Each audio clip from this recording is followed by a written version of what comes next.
Doctor గారు ఇప్పుడు liver cancer వరకు వెళ్ళాలంటే ఈ స్టేజ్లన్నీ దాటుకుంటూ వెళ్ళాలి. అయితే మనకు ముందే తెలియదా ఇది? ఎందుకు పూర్తిగా థర్డ్ స్టేజ్, ఫోర్త్ స్టేజ్ అప్పుడే తెలుస్తుంది? అంటే అన్ని క్యాన్సర్స్ కూడా లివర్లో ఫోర్త్ స్టేజ్లో రావు. మనకి లివర్లో గడ్డలు అనేవి ఏర్పడతాయి స్టార్టింగ్ స్టేజెస్లో క్యాన్సర్లో.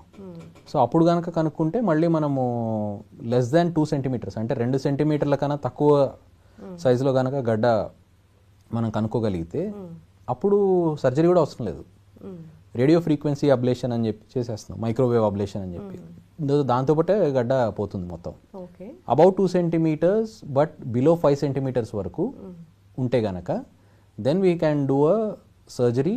అండ్ ఆల్సో చుట్టుపక్కల ఉన్న లివర్ ఎలా ఉంది అనేది, అంటే ఆల్రెడీ లివర్ సిరోసిస్ వల్ల డ్యామేజ్ అయిందా లేదు లివర్ డ్యామేజ్ కాలేదా. లివర్ డ్యామేజ్ అయితే ఆ ఏదైతే క్యాన్సర్ గడ్డ తీయడంతో పాటు లివర్ ట్రాన్స్ప్లాంట్ కూడా చేస్తాం. సో లివర్ ట్రాన్స్ప్లాంట్కి చాలా స్ట్రిక్ట్ క్రైటీరియా ఉన్నాయి. అంటే గడ్డ 5 సెంటీమీటర్స్ కన్నా తక్కువ ఉండాలి, లివర్ ఆల్రెడీ చాలా మేరకు చెడిపోయి ఉండాలి, 2 మల్టిపుల్ గడ్డలు ఉంటే కనుక ఏ గడ్డ కూడా 3 సెంటీమీటర్ కన్నా ఎక్కువ ఉండకూడదు. దాన్ని మిలాన్ క్రైటీరియా అంటారు. ఆ క్రైటీరియాలోకి ఫిట్ అయిన వాళ్ళకి మనం ట్రాన్స్ప్లాంట్ చేస్తాం.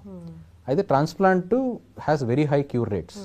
కాకపోతే ట్రాన్స్ప్లాంట్తో ప్రాబ్లం ఏంటంటే వెయిటింగ్ లిస్ట్, మనకి డోనర్ దొరకాలి అండ్ వెయిటింగ్ లిస్ట్లో మన పొజిషన్లో మనది కొంచెం ముందుకు ఉండాలి. సో అక్కడ చాలామంది 1 year 2 years average waiting time పెట్టుకొని they are going off transplant list.